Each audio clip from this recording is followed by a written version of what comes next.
Howdy, and welcome to episode 117 of In the Rabbit Holes Urban Survival Podcast. In this episode, we welcome back James Price of Death Valley Magazine.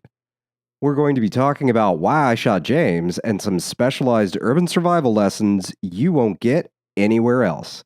Plus, James and Jason start their own reality cooking and shooting show. We're your hosts, Aaron and Jason. And you are in the rabbit hole, safe and sound.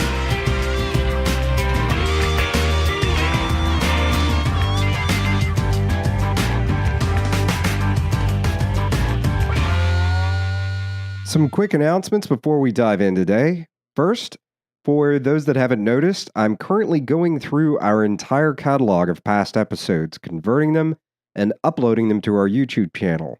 For a week, we'll be posting to the In the Rabbit Hole website until we're caught up to whatever current episode it is when we get all caught up.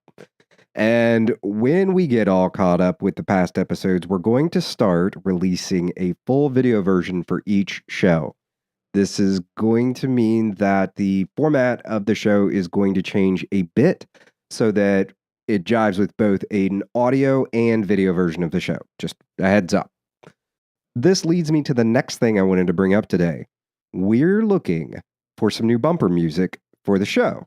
That's the intro and outro music, the music you hear at the beginning and end of each episode. Now, we'd prefer that music come from a listener and fan of the show. The musician and or band will be mentioned in each episode that piece of music is used in, and a link with each episode will go off to that artist's website. And that includes any videos we put out too. So if you are a musician and you want more exposure for your music and want to do something really cool for the show, give me a shout through the contact form. I'll shoot you back a few style songs for reference that we're kind of looking for. Finally, the audio may be a bit off for the next few episodes. It could also be much better for the next few episodes. I'm not really sure what's going to happen here. I'm in the process of migrating the show's recording and editing to the newest version of Apple's GarageBand. Admittedly, it's going to take a little getting used to for me. They've taken a bunch of things away, added a bunch of things in, moved a bunch of stuff around, and I'm kind of having to feel my way around this new version of the software. All right, with that all wrapped up, let's welcome back James Price from Death Valley Magazine to In the Rabbit Hole. James Price, welcome back to the show, man. Hey, what's up, man? I messed up the time zone difference again. Well, that we all had a little technical difficulty getting together for this episode today. Right. Yeah, I know. I had technical issues on my end because technology hates my guts. No, man, it's just tough being an international man of mystery. Yeah, that's it. Yeah, me and Archer. Mm-hmm. And if I call you Gray today, I apologize in advance. I knew you for so long as James Gray, and now you're James Price, and it's just... You'll forever be James Gray in my head, man. Yeah, I had to do that back when I was contracting because companies don't like you be having a kind of a word out in the public. And the other reason is other contractors, there's nothing a contractor hates more than to see another contractor succeed. So between the haters within the job market and then just the employers and getting extra jobs, you had to use a pen name. And the DOD made you register all of your any blogging activities on with them. So I was like, that. So I just used a pen name, but no big deal, dude. A lot of people still call me Gray. Mm-hmm. Well, awesome, man. Well, we recently, I guess it's been a couple months now. But yeah, I know. We got to go. I got in on your very first Mobile Scout class, and Jason got the follow-up class. And so today we're all going to run through that and laugh about what murderous bastards Jason and I apparently are. Which, well, Aaron, you're the murderer out there, man. Shooting dudes that didn't even draw on you yet. Hey, you said disarm these guys, and I was like, well, that's enough of that monkey business. Let's just light everybody up. But it was good times, man. It was nice to meet y'all finally in person. Right? Yeah, definitely. You know, it's always, you know, we live in such a digital age, and it's always so weird now. Like, you feel like you really know people, and you've never even met them, and you can have some sort of relationship with them for years, and then finally be like, oh, you're that dude. Yeah. And hopefully they're not a douche when you meet them in person, right? Right, no doubts, man. Yes, definitely. Those classes ended up being really good. I was happy with the people that attended. There weren't any like weirdos or wannabes or anything like that. So And we all got to make a common new friend, Chris Hernandez, who's a good guy, man. So yeah. That was neat. I heard his podcast. It was really good. Yeah, it was fun to have him on, and hopefully we're going to do another show together on prepping for some sort of southern invasion or something. I don't remember exactly what we were going to do, but it was basically... Prepping for the cops to come in and shoot your dog? Oh, man, we don't want to talk about that one. Oh, no. Now we're going to work Jason up. Oh, man, too funny. So what gave you the idea to start the Mobile Scout class before we get into the experience too much? Well, I worked in Iraq for a long time, almost a decade, mostly doing convoy escort, PSD, some courier work and things like that, but it was mostly either transporting things or people around the whole time while I was there. So I had these skills that I thought were kind of unique. So I started doing some research about if there are any military units that did something similar. And the closest thing I could find was a long-range desert group out of World War II in Northern Africa, because skills of a mobile scout are a kind of a combination skills of several different branches. Because the military, they do convoy escort, but they go from one base to the other generally, and they never camp out on the road. They always have air support and backup and things like that. So that aspect is similar, but then also because you don't have backup and you don't have all these other things and you're working remotely on your own, it kind of has a special forces aspect to it. And then also the logistical and even camping and things like that all combined into it. So I thought it was an urban survival and emergency escape and evasion and getting through roadblocks and things like that.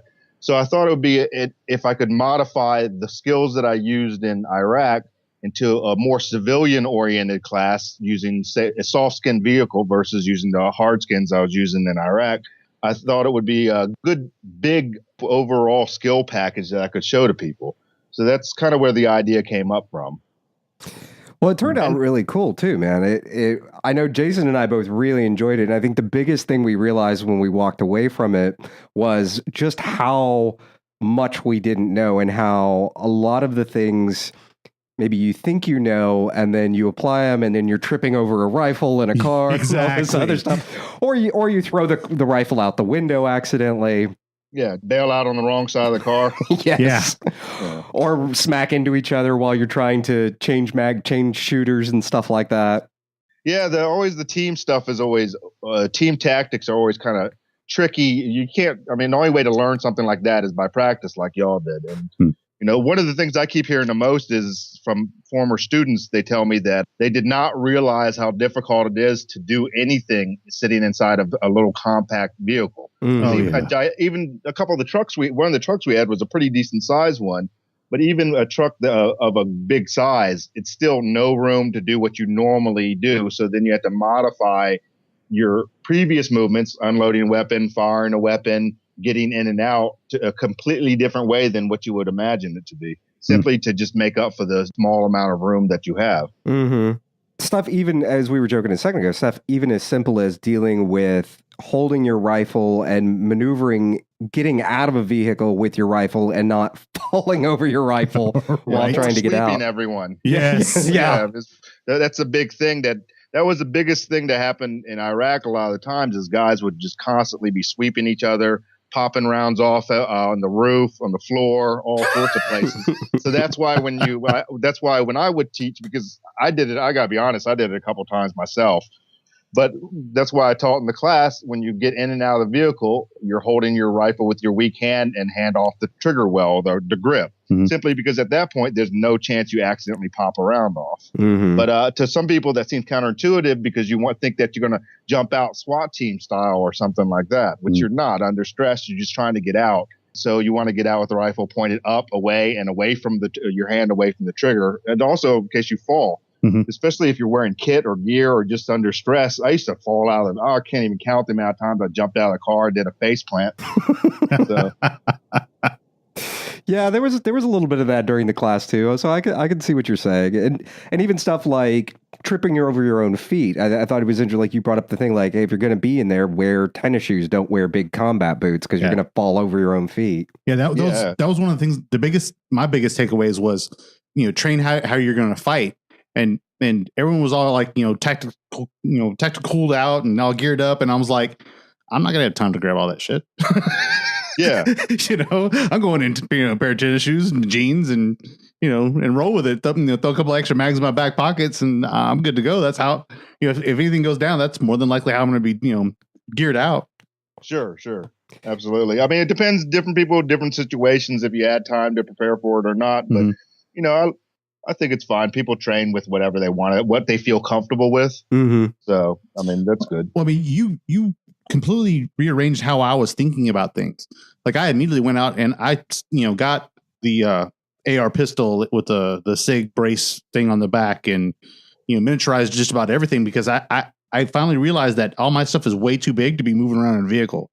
Yeah, absolutely. And, on top of all of that, then you've got the added pain in the rear end of I'm so damn big that, I can't get in and out of a vehicle even with no gear on very easily. No doubt. I mean, you used to see my brother. I mean, he's a gorilla. So he ended up having to thin out his gear when he was in Iraq just because it was just too much stuff to try to move around in. Yeah. Mm-hmm. Yeah.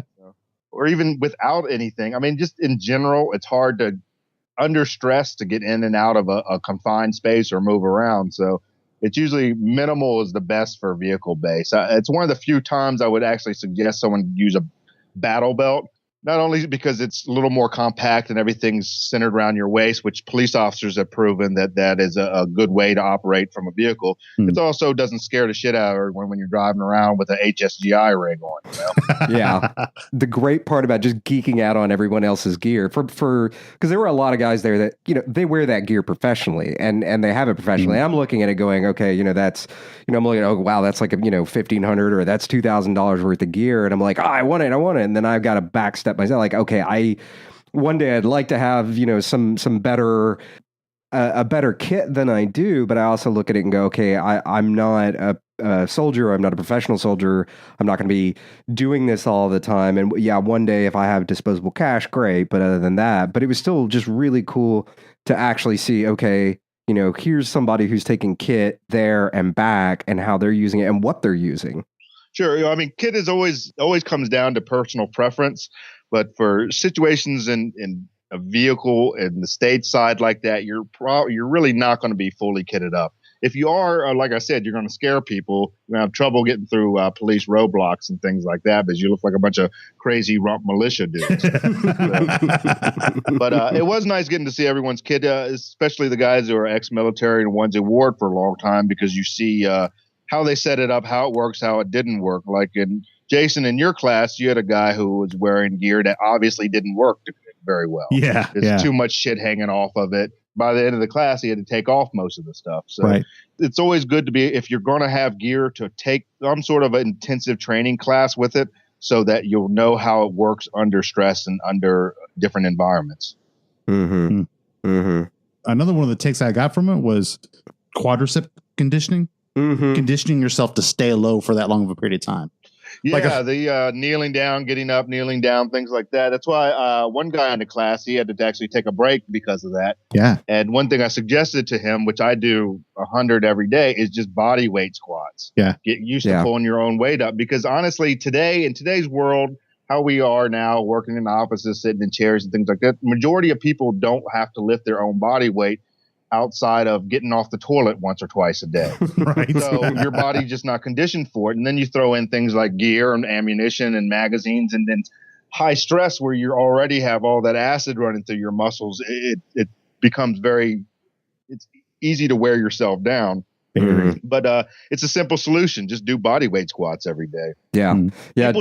People should run and work out every day anyway, just in general. But as far as a specific exercise connected to a specific skill set, body squats are definitely something I recommend that everyone does. Yeah. Yeah.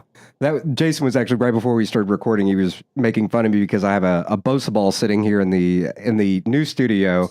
And that's one of the things I do on a daily basis while I'm on calls and stuff is I pick up my M1A and I get on the Bosa ball and I do squats and stuff with that for balance and for leg conditioning. Mm-hmm. So, but he was like, why do you have this sitting around the office? I was like, well, I got to do something while I'm on these calls. I don't have a good way of getting exercise otherwise.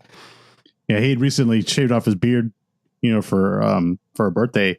And, he was just really starting to look like a girly girl, man. Clean shaven, all like trim and skinny. I'm like, come on, man.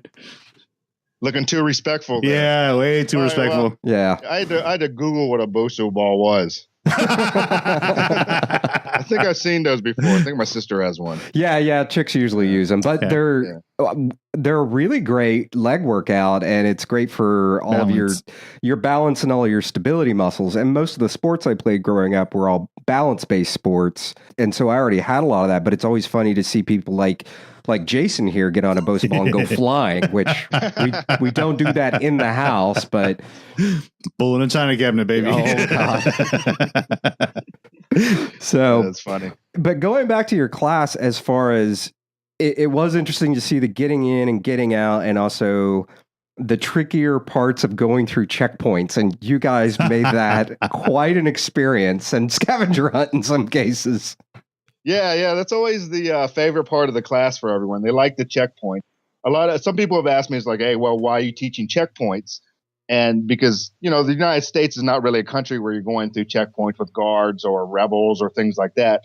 But at a checkpoint is a chance for you to use all the skills that you've learned. Mm-hmm. Everything from your weapons handling to learning how to deal with people to seeing what happens when you make mistakes to understanding, watching your environment and your surroundings in an urban environment. It combines 50 or 60 skills that you would use in an urban environment based around a vehicle in a single type of training.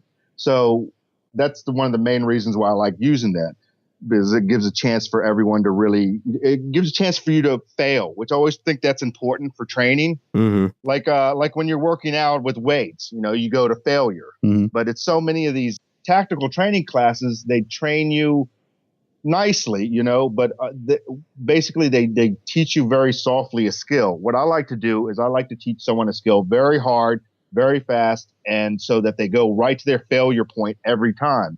Because that's where from my experience, from everything in life in general, you learn the most from failures. So you said, well, I did this wrong, and I feel what it's like to make these mistakes. And then I have someone there that's got some experience who can correct those mistakes. Mm-hmm. And so if y'all notice, as y'all went on, the first one being a disaster all the way to the end where everyone was handling themselves and knowing how to work together and watching your environment and all these other things, that it gave a good chance to improve upon each failure.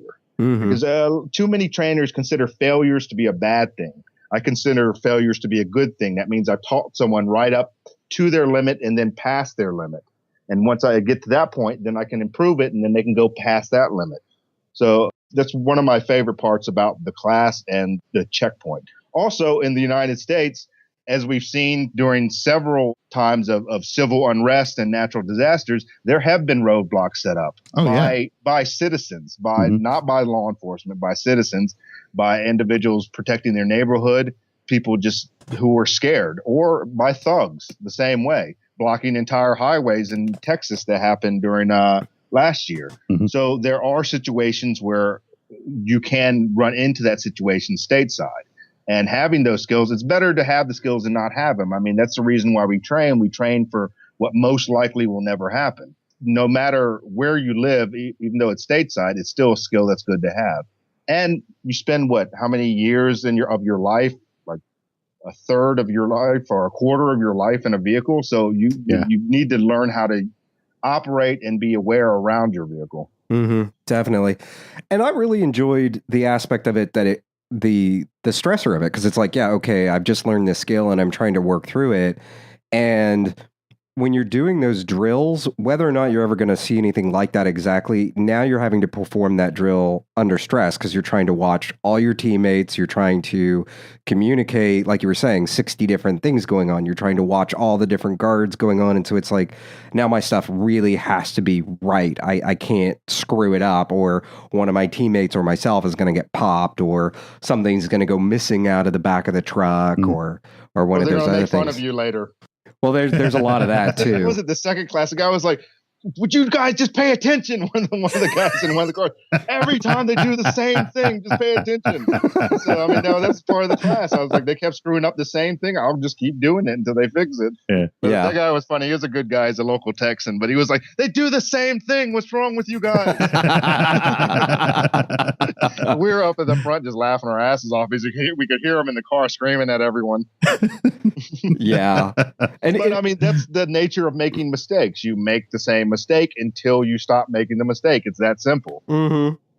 Yeah, and there was a lot of stuff we did over and over, and then it became just second nature. It was like, okay, make sure you've got your eye on that guy, make sure you got this guy, okay. Retaining your rifle became a big thing during those drills. Yeah, certain aspects of it where you would want to hold on to the rifle, and then there's parts of it where you don't.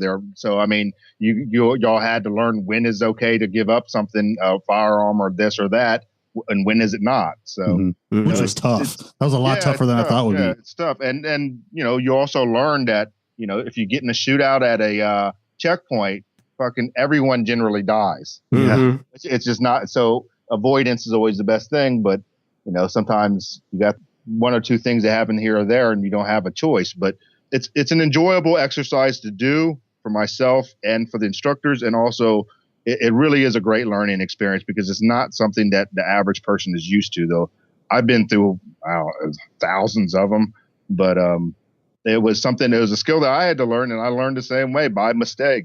So, and learning from a guy who had a lot of experience. So I would have loved to have been able to have an opportunity like this to be able to do it in a situation where no one's life was at risk first. So it's definitely, it's my favorite part of the class by far. Mm-hmm. Very cool. Yeah, man, it was a lot of fun. And one of the things we didn't get to go over in the first class that I know y'all went over in a lot more detail was more the car bags and stuff, and what you keep in a vehicle.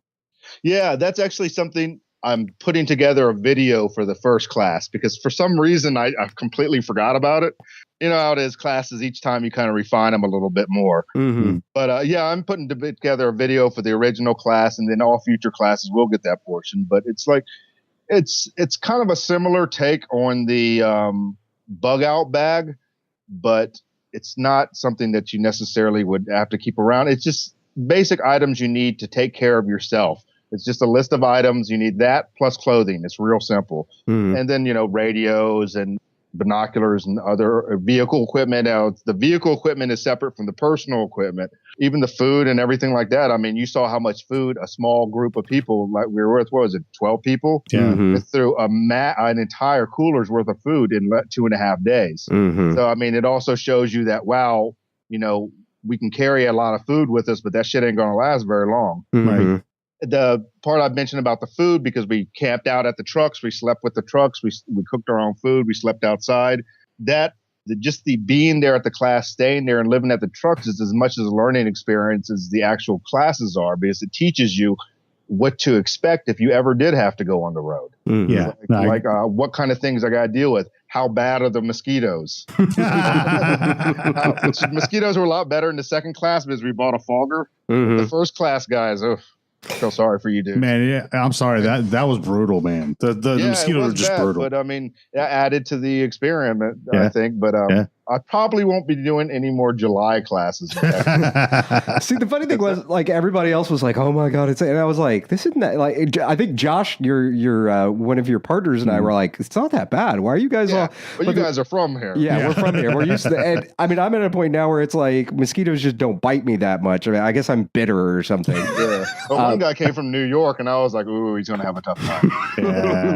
Yeah, and we had a few people that learned the finer points of how to use mosquito net and how not to use mosquito net. Yeah, it can either be keep out mosquitoes or just make a big old aquarium for mosquitoes to stay inside. Yeah, there was, I don't remember who it was. I don't remember if it was Chris or who it was, but somebody woke up and I looked there. I was like, oh, you made yourself a mosquito habitat there. Mosquitoes go on the outside. What's his name? Dave? He got forehead AIDS or something. We don't even know what that was. Yeah, dude. Nobody ever figured out what that was, did they? He says he thinks he brought it there with him, which I was like, I don't know where you were before you came to this class, bro. But yeah, he woke up in the morning. I was like, oh, that guy looks bad. I wonder if he's going to drop out. Yeah, that was kind of nasty. It was really weird too. But so we had the whole weekend of calling him like forehead AIDS guy. Yeah, damn. But that's the realities of living out in the road, like I did when I was in Iraq. It is. People think bugging out or any of these other things that you do that you have to, if you have to go on the road, which you'll go by vehicle. No one's bugging out on foot. Right. But you're going on vehicle. They think it's not that bad, but it's actually pretty damn miserable, which is the reason why people like myself get paid so much to do it. It's not just the danger. It sucks living out on the road. It sucks living out of a car. I understand that some people do car camping and things like that, which that's all them, but try doing it for years or try doing it with, a minimal amount of equipment with a bunch of people with you. And you're also getting worn out during the day and then having to deal with the elements at night. It's not a real nice experience. Yeah. So being able to train in that environment, being able to train in the environment that you would be in if you use these skills, I thought was an important part of the class. That's why during the mobile South School, people sleep out by their trucks. Somebody did suggest that we hold it in a parking garage or warehouse or something like that. But for me, that would take away from the learning experience way, way too much. Yeah, definitely. Now, if a private club wanted to pay me a lot of money to hold it in an air-conditioned building, then I'd probably make that exception. generally speaking, it's you got to go to your failure point. If you train, also when you train when you're exhausted, you're training at your worst. That means if you can do really good at your worst, then you'll do excellent at your best. Right. Going back to the air conditioning thing, I mean, that was a huge part of it. I mean, Jason and I've both done a lot of car camping. So a lot of stuff, even like those silly solar lights that everybody was making fun of me for at first until they saw what they were doing. They were like, why are you putting out landscape lighting? I was like, so I don't trip on my tent in the middle of the night. Yeah. Well, I thought that when I first saw that too, I was like, what the hell is that? And then later I was like, okay, I see. So you can go back to his tent after he pees. Yes. But, and there was a lot of guys that were there that hadn't necessarily done a lot of car camping or whatever, or they had been in military units with a lot of logistics and stuff, and just knowing how quickly you can get your gear set up for the night and how quickly you can pack it down and what works best in what scenario. Because I think I've got like 4 different tents for different kinds of stuff. And so when we were getting ready for the class, I was like, all right, well, the class is going to be kind of like this. So I need this piece of gear and this, and I'm going to use this tent, not a great big, like full on weekend of camping and campfires and s'mores tent. I'm going to use a real small, lightweight, easy to pack up and easy to put out tent. Yeah. And like you said, also when you're working out of a mobile situation, the gear that you would think that you would, a lot of people imagine bugging out with like regular camping gear. But as you saw there, one of the advantages of a vehicle is that you can take on a little more weight. So you don't have to sleep on the ground. You can sleep on a cot, things like that. That all these things are just learned. I mean, when I started out on a team, I just started out sleeping on the dirt, which doesn't work out very well because there's bugs and just gross shit everywhere and broken bottles and scorpions. It's nice that I'm able to pass down skills that took years to figure out, and I can tell you in a minute. So I think that's one of the other advantages of this class. Yeah, and I think even during that class, I was writing stuff down, and I've always kept like a journal of after I've gotten done camping or doing any kind of training, like even when it was Appleseed and it was required camping and stuff, I've always kept like a journal of these were the things that went wrong during this trip. These are the gear I wish I'd had. This is the gear I did have that worked out well, and this is the stuff that's cheap crap and broke and never get it again. Yeah, that's why one of the things that we did do during the class is I did sit everyone down. I said, "What do you wish you would have brought? What did you wish you didn't bring?" So those are things, and that's a lot of times that's individual too, And guys did find out some of their equipment didn't work. Maurice, his cot broke by the time it was in, and that was like a $200 cot. Oh, that cot broke? Yeah, the cot broke. It was a brand new, expensive cot. Yeah, that was an expensive cot. Yeah, wow. And by the time he was done with the class, it was all bent up and messed up, so it didn't work out well. The cot I had was a $30 one from Walmart, and I still use it today. So it also shows you that gear there's a difference between money and quality. Hmm. And, that particular cot is made for backpack camping because it's light. You can carry it anywhere, but it's not going to last a long time. So it's always important. And I'm glad that people have a chance to take courses like mine where they can actually try their equipment before they actually have to rely on it. Right. Agreed. What do you see the biggest piece of equipment failure you've seen over the years, and that just people keep doing over and over again? One of the my situation was a little different than, say, an average civilian's, but one of the biggest things, like we just talked about, is buying gear that's not good. Whether or not researching the equipment that you get, because especially now, when I started, the internet was around and stuff, but it was all like internet forums and things like that, and most of them were blocked from the military network. So I had to kind of figure out what is good gear and what isn't. And, now on Facebook and other places like that, you can just go out and ask and experienced people.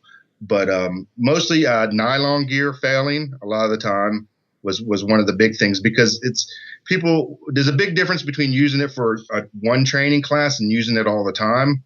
So you kind of learn what works well, what doesn't. Body armor. The traditional type of body armor like the military wears is uncomfortable to sit in a vehicle with. It goes too far down on your stomach. So you end up kind of jabbing your pelvic area the whole time you're driving, because when you're moving, you're bouncing up and down, and then you're getting this constant bumping onto your pelvis and your stomach, and it gives you an upset stomach, and then it gives you sore bones at the end of the day. So learning that you have to get a certain cut of armor for being in a vehicle for a long time. Flashlights. Learning that anything that uses a special battery is just worthless out in the field, because there's no way you're going to be able to source them. So use everything AAA or AA batteries. That's always what I tell people. A good pair of jumper cables. That's another thing. Most people have these really short jumper cables, like the ones I guess you buy and like that come with a car or something like that. Yeah. You need to get like a 40-foot jumper cables. That's one of the biggest things that we used all the time. That kind of answers it. Feeling what fails and what doesn't fail. And then also your personal fitness has a lot to do with it too. One of the biggest problems I had was, if you're in a vehicle for a long time, you're eating a lot of carbs and you're doing a lot of sitting, you gain weight fast. So you have to learn how to watch your diet and your nutrition at the same time too. Interesting. It's funny, the battery thing. Have you gotten into the rechargeable batteries yet and stuff, like the big 18650s and things like that for the more powerful lights? No, because it's the same thing as I base everything off of if I would use it in the third world, which basically, if there's ever a situation where you would have to move out, where you would have to go on the road, or something bad happens, it's basically what's happening now in the third world happening here in the States. So I based all my equipment choices off of if I was operating in the third world. And because of that, how do you charge things? Just like you saw in the class when we were trying to recharge those some people's airsoft rifles, it was becoming a real pain because we only had so many external plugs to use, and you got to leave the vehicle running the whole time if you're going to charge something. So basically, if it's something that I just can't replace in a second, then it's not something I'm really interested in. Oh, okay, interesting. As far as going back to the rifles and stuff, that was. I'd always liked short barrels of rifles and stuff like that, but, going through Appleseed and doing all that stuff where you're shooting for longer distances, you're not going to be taking a 400-yard shot out of a moving vehicle, but it was like I'd always just kind of seen them as like cool toys or something, or, if you're doing like crazy house-to-house stuff, which was funny. One time we had back when Talon Arms was still really around, we had a guy from Talon Arms that would come on the show a lot, and he was like, no, they're great for doing all this stuff. And one time I went to him, I was like, I need a new rifle. And he's like, are we talking zombie apocalypse rifle? Are we talking 600-yard shot? Are we talking about going house to house? And I was like, we're just talking about a good, solid, durable as hell rifle. And I ended up going with a FAL at that time. But yeah, any instance I'm going to have, it's going to involve a vehicle, and trying to maneuver that 18-inch barrel, heavy ass FAL in and out of a truck. I'm just like, that ain't going to work. Solid, solid stock. Yeah, because we had a FAL in one of our vehicles. Most of the vehicles in Iraq, we'd have like one precision rifle, like a DDM rifle or something like that, and it was usually a FAL or an HK clone. Mhm. And those things are like, I mean, it's like pulling a long sword, like the samurais would do. They had to be like, hold on 1 second. Shh. So those are nice once you're out of the vehicle. I mean, I also had RPK, which is the AK-47 with a really long barrel. Mhm. But those things are you got to be like, hold on a second, let me get this. That's what those rifles are. But yeah, I mean, anywhere you are in an urban environment, a shorter barrel is obviously an advantage. Israelis have figured that out, and they're the ones who are really doing the most, have been doing urban combat for the longest amount of times. And that's why they switched to a bullpup style rifle, which I don't particularly like, but I see the advantages of having something like that. And bullpup is good for a vehicle weapon because of the way that you change magazines when you're in a vehicle is different than when you're out of a vehicle. But I think they have slow reload times, and it's a lot of new muscle memory to learn. So, but if you get a rifle and you can get one of those arm brace for it and get the shorter barrel, you always go for that. But if not, then you have to learn how to maneuver a full size rifle in the vehicle, like I showed you how to, which is also counterintuitive of what you've normally been taught. No matter what, in any urban environment, it's a compact environment unless you're running around the streets, which realistically you're not going to be running around on the streets with a rifle shooting at people. Not for very long anyway. Yeah, so if you are, then you're going to be doing it out of your home or your vehicle. So you got to kind of think about that when you make your firearm purchases, saying, how practical is this weapon for me? That's one of the things I've been downsizing my my firearms collection and swapping it, and some of it just swapping it out, and a lot of it has been what's easier to maintain. What's if I end up smacking this against something, am I going to be like, oh, my safe queen is dinged now, as opposed to, like I have the really high end SAS SIG that then had all kinds of custom trigger work to, and now I'm just trying to sell it because I'm just like, I just want to get rid of it because I'm not going to use it, I'm not going to carry it. It's heavy. It is a safe queen. If I ding it, I'm like, oh crap, my baby's dinged. So. Yeah. As opposed to the Glock that I'm like, I don't have a hammer. Let me hammer something in with that thing. Yeah, if I ding one of my rifles, I just take one of those car paint things, car paint pins, and just draw over it. So they all look rough, but, it's just a tool. Yeah, exactly. I mean, I got a couple things that I probably wouldn't want to get hurt. But, I mean, besides that, it's good to have. I mean, you can have your fun guns. I have fun guns. I have stupid stuff like Mac 11s and things like that. But it's far as if you're choosing a rifle for self-defense or for something like that, you need to think, what environment am I going to be in first? And then, like, if I was out on a farm or something like that, yeah, sure, I'd have a long rifle with a scope. But most people, because of work obligations, they live in the city, and so a long-barreled rifle just is of little use to you. Because it's so awkward in the home, in a vehicle, even bringing it out to your car, so you don't look like some crazy person going to the shopping mall to shoot people up. It's good to be able to just pack something in. Yeah, I started toting new little AK pistol around, or AR pistol around quite a bit, just because I can literally throw this thing in a backpack and just a little handle sticks out, and it just looks like a tennis racket handle.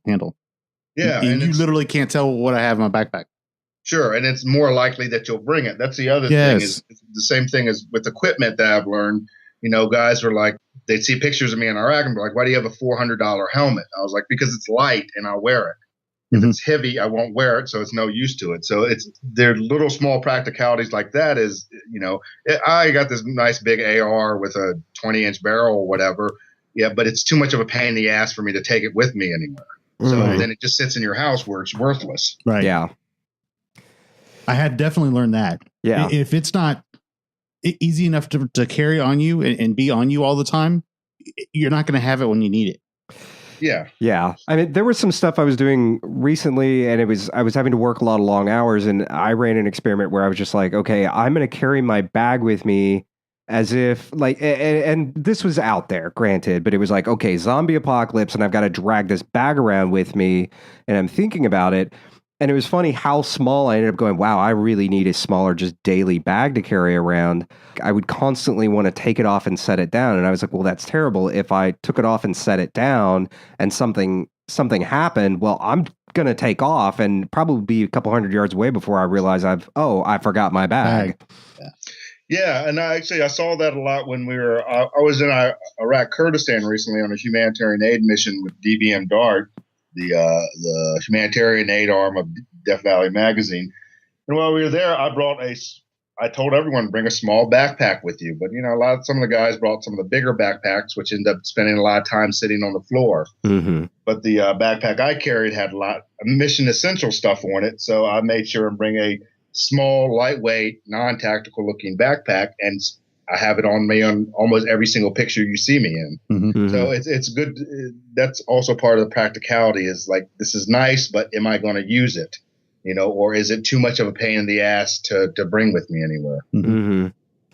Do you find mixing it up with like having more that like where you have a big bag that maybe just stays in your vehicle or stays wherever it needs to as sort of a cache, and then carrying around your smaller bag? Yeah, that's exactly what I do. I have a larger bag with the equipment or a medical bag and things like that, which you generally are made to sit in one spot. Mm-hmm. But then I also have a bag that I can just throw on my back that looks like just any other bag I can carry with me, and I can put anything from a short-barreled rifle to not a short-barreled rifle, like a sub gun or a couple pistols in it easily, along with all my other stuff that I need to carry with me, whether it be cash or paperwork or things like that. Yeah. So now you brought up you guys are doing a lot of humanitarian work. So you're not just a ruthless thug running around shooting people for a living? Anymore. Now, the D.A.R.T, I think we touched on it last time a little bit, but D.A.R.T is Disaster Aid Rescue Team. When I had DVM, it's been up for a while now, and I thought for a long time I've been thinking of a way to kind of use the skills that I myself and my friends have learned either working as contractors or in the military to humanitarian aid work. And so I started D.A.R.T, and the first mission we had was in the Philippines responding to Typhoon Haiyan. And that was a great mission. We did a lot of convoy work on that one, which was cool. And then we recently just got back from a mission in Iraq Kurdistan to help the IDPs, internationally displaced persons that were driven from their villages and homes and cities from ISIS. And they escaped. They went to Kurdistan, Iraq Kurdistan, but they were living there as refugees, basically with very little support, not much food and medical care, things like that. So I tapped the community people I know, and also tapped a lot of the people who were graduates from the Mobile Scout School, Jason included. Mm-hmm. He was talking about going there for a little while because we had a situation where we thought we might need someone who knows a lot about food service, mm-hmm. and tapped a couple guys from the class that were graduates from the class, some other people that I already knew, and we mounted a aid mission there, and we were one of two foreign aid groups that were there. All the other ones are gone because they either left the country or wouldn't come because it was too dangerous for them. Even U.S. Aid left. They're chicken. It's State Department, so they're chicken anyway. Yeah, man, I really regret not going. I mean, I was monitoring the message group every day. I mean, I refused to put my phone down because if y'all needed something from this side, like information or whatever, I was there to like jump on it if I needed to. Yeah. I mean, definitely everyone stateside helped a ton with our logistics and intelligence and things like that. But I wish you could have come, but maybe next time, man. Hey, I was just coming out of the Mobile Scout School, and I just came back from my dual Istanbul Kilimanjaro trip, so I was all tripped out for that quarter. Plus, you got somebody at home that might not be too thrilled about you leaving right now. Yeah. Which we'll come to in just a bit in a catching up with Aaron and Jason and our shenanigans stuff. But yeah, definitely. What? So where do you find?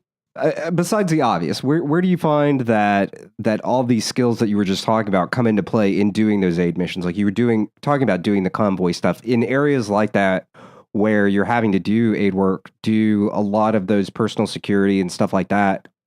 Do those skills come into play? That I would definitely suggest that someone take if they do aid work, because it's not just the shooting skills, it's the being aware of your environment skills, knowing how to work together in a team, which is extremely important. Mm-hmm. Mm-hmm.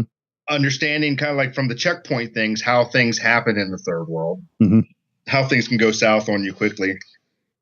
But one of the biggest parts of it is just being aware of your environment and relying on the person who is your team leader, having trust in that person, Mhm. that they know what they're doing. They've set up things correctly already.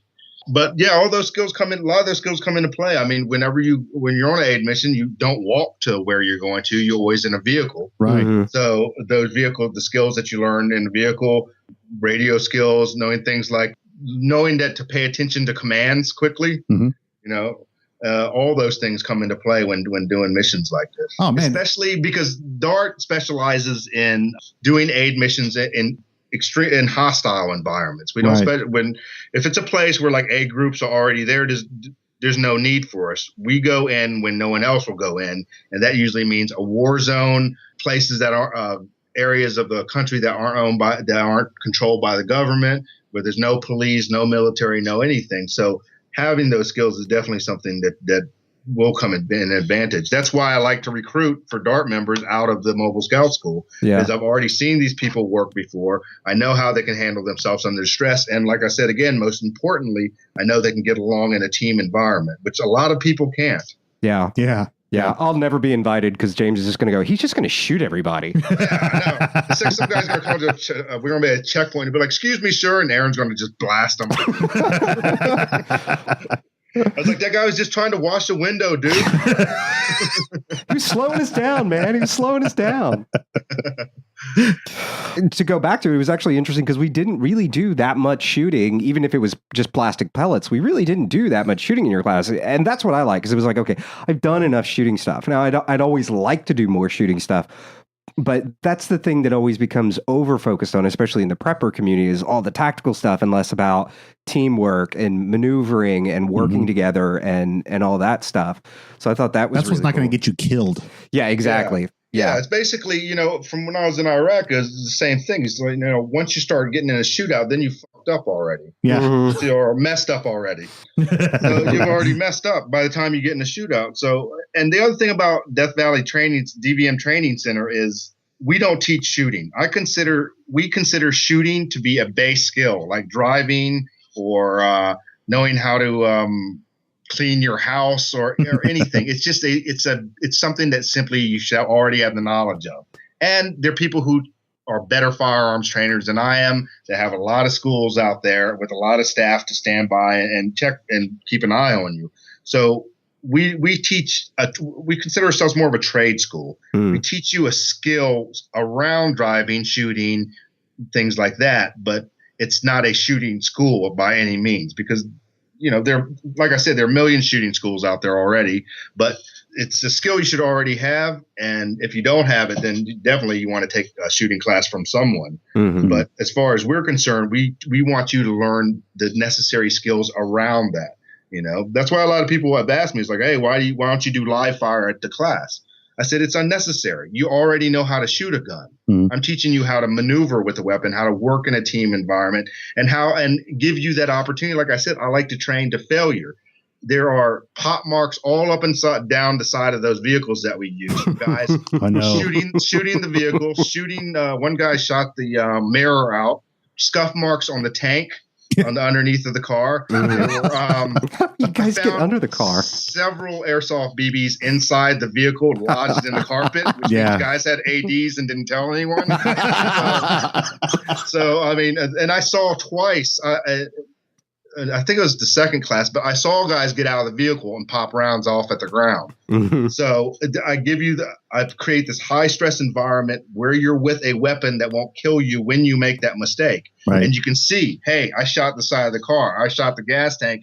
I popped around in the roof of the vehicle. I'm flagging everyone while I'm learning how to get in and out of car, which is fine. Flag the shit out of someone in the car when you have a weapon that won't kill them. So I can teach you, hey, you're flagging people. Be aware of that. And then the 20th or 30th time you stop doing it, then you're good again. But if you're using live fire for teaching these really not complicated, but high stress techniques that you've never done before, you don't want to add in a live firearm pointing at everyone's head the whole time. Yeah. So that's why we use that, and it also it's a great cost reducer for the class too. Mhm. But most importantly, I in a future date for a way advanced mobile school, after everyone's been through a few different mobile scout courses, then yeah, I could see doing a live fire one. But you can go to schools where they do live fire stuff like that, but they generally don't do. If they're responsible, mostly they won't do a lot of the maneuvering and the teamwork stuff, the team tactic things with live firearms with first timers, because guys will shoot. I mean, last year, a guy, I forgot which company it was, as company a friend of mine teaches with, some guy shot the gas tank of the car and blew it up. Awesome. I mean, yeah. So, I mean, you want to be able to be in a safe environment to train in, Yeah, I think I definitely want to go through several mobile scout classes before any live fire, because I think I got shot in the calf during the class. I think I shot Frank in the knee one time. That might have been on purpose, but it was just I wouldn't want to do that with live fire. Yeah, but you got to be in that experience. You got to see, hey, as good as I am with firearms under stress, I shot a guy. Mm-hmm. I popped around in the ground. I've been sitting in this car for 2 minutes with my rifle pointed in the back of someone's head, so with the safety off. Yeah. So I mean, this type of class using non-lethal firearms, which are the airsoft rifles and pistols, gives you that ability to learn that skill, to test, see where you are, and most importantly, allows you to make those mistakes, those fatal mistakes that would have killed someone or could have potentially killed someone, but it doesn't. But you were allowed to do it, see that you did it, and had someone there, a professional instructor there, to correct those mistakes, and then do it again and again and again until you stop making those mistakes. But yeah, I mean, I don't even know how many times I've seen trucks when I was in Iraq that had like bullet holes in the dash. That was like the most common thing. Guys would pop rounds off in the dash because they had their pistol with them. And if you're looking around, your habit is to point around with your pistol. Things like using temple index or simply keeping your weapon holstered. Or if you'll see in, what was the name of that movie? The one about when they killed Osama bin Laden. Oh, I know which one you're talking about. I haven't seen it. Yeah. You see when they're in the alley in Pakistan, the guy sticks his gun and puts it to the air conditioner vent. That's something I used to teach, and it's pretty common. It's somewhat commonly known amongst people who work in civilian vehicles. It's like you always put your gun in the same place because guys pop holes in the dash all the time. So I know 2 people who were fired from popping rounds in the dash in their vehicles. So no, after a weekend in Mobile Scout, I can believe it. I mean, I think I was in the car with, I don't remember who did it, but I was in the car when passenger side mirror got popped during the class. Yeah, we won't name who did that, but I remember. But I mean, that's because there's that distance when you're looking on your, especially an AR-15, where it's like an inch to almost 2 inches high. The sight's high on it. So when you're aiming down the sights, you can be pointing at the window or the side of the door and not know it. Yeah. It's the same reason why you twist your gun to the side when you're shooting over the hood of a vehicle, so you don't pop a bunch of rounds up in the side of the car like a bunch of guys did during the class. But when they did that, they realized they did that, and then they can adjust themselves without having to put a bullet in my real vehicle. So, like I said, some people think it's kind of like there's definitely a stigma attached to the airsoft people, which I never really saw it that much, but I guess they're kind of a nerdy aspect to it or something. But it's an invaluable training tool. Everyone uses them. We used them in Iraq to train. The local police department here uses them to train. What's his name? Haley over at Haley Strategic. He uses them. Every professional person who uses a firearm that I know has several airsoft guns that they use to practice with. Today, I had my 1911 one out, and I was using it today to train indoors in my home. So, I mean, it's as I watch TV, loading, unloading without looking, and firing, and I get to do that in my home. So, I mean, and I did it 800 times, and it cost me 30 cents in BBs, and it still had the same blowback, the same controls, the same weight, the same everything. Been to the point this for a long time where I can do it with, it's not even a thinking movement for me anymore. But if you wanted to do that with a real firearm, you got to go out to the range. You got to be there. You got to pop a round off every time. Yeah. And that's even if you can find a range that'll let you practice appropriately. Right. Yeah. I mean, a lot of ranges won't let you point the weapon in the air, to the side, places like that. So it gives you the opportunity. Then you go out to the range and you're using the same muscle memory. The kicks are stronger and there's a louder sound. but still, the movements are exactly the same. Mm-hmm. So especially myself, I always use a handgun that has a safety. I like the 1911. So I have to have that muscle memory in me constantly tuned up to train myself. When I pull my weapon, I got to pop that safety off at the right time, not when it's pointing at my crotch, when it's starting to come up. So I remember that I have to pop that safety off, because if you don't train with a weapon like that, with a weapon that you need to do things like that, then you'll forget it. Yep. You won't remember to do it, and you'll end up pulling a gun out on somebody at the wrong moment and just squeezing and nothing happens. What I've heard happens from guys I've known who've done that before, they do it and then they start trying to rack the round back thinking it's a hang fire. So then you're really fucking up at that point. Everything's wrong. So it's the same thing with the AR-15, because I use, depending where I am working in the world, I'll use an AR-15 or an AK-47, all these things. So I have to constantly practice. Load a magazine, rack it, fire it. See, that's the part. A lot of people practice loading and unloading in their home, but it's actually giving you a bad habit because you don't re-shoulder it and pull the trigger. So your muscle memory is connected to reloading it, loading it, and not firing. So once you reload your weapon, and you've already only been practicing indoors, not with a weapon that will actually fire, when you go to the point where you load, unload, or load your weapon, rack it back, point it, then you have to think, oh, now I have to pull the trigger. So airsofts are just invaluable in training, and they're especially valuable in training when you're doing high stress team movements, any sort of high stress things where you are going to make mistakes at first that could potentially be deadly mistakes. So I encourage everyone to buy one and buy a decent one. Yeah. I've always thought they were interesting, and I always knew they were good tools, good practice tools.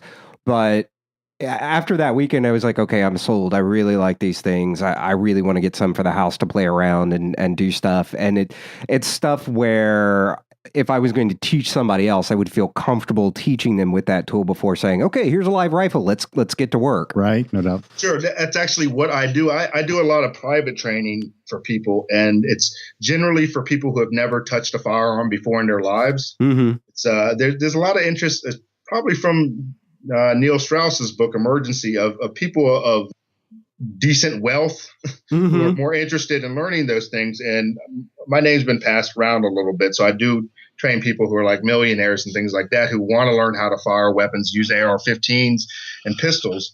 The first thing I do, I come over to their houses and I teach them, and we use airsoft.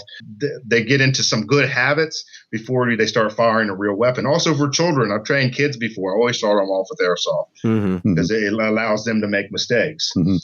Yeah. Now you're getting into, speaking of teaching, you're getting into some more classes now. I think now that you've whet your appetite with doing the mobile scout classes, and one of them was kind of cool. We were talking about a little bit before the show as far as doing like active shooter situations in like malls and stuff like that, doing personal protection stuff.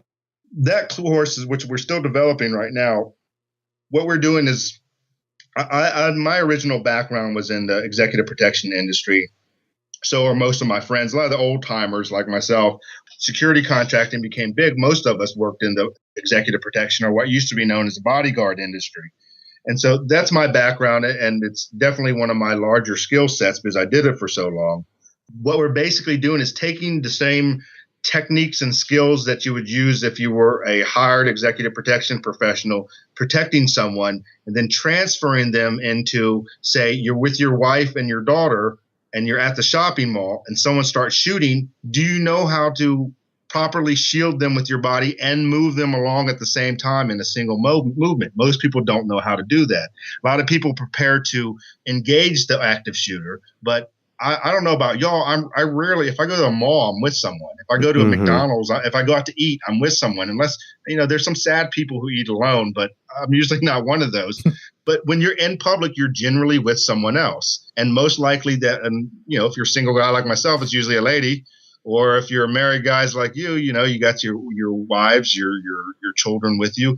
And so if a situation like that would happen, how would you react? Most people don't know how to. And these techniques for if someone is attempting to assassinate your principal who you're protecting, these are tried and true techniques that have been developed by the State Department, by the Secret Service, by the private bodyguard and executive protection industry. They're ones that worked, have been used under fire before. And so basically, like I said, what we're doing is we're transferring that to you're a civilian with your family or a loved one, or even if you see someone, an innocent person that's beside you and they're frozen and they won't move, how do you deal with that? So we're transferred professional executive protection skills into a civilian urban course.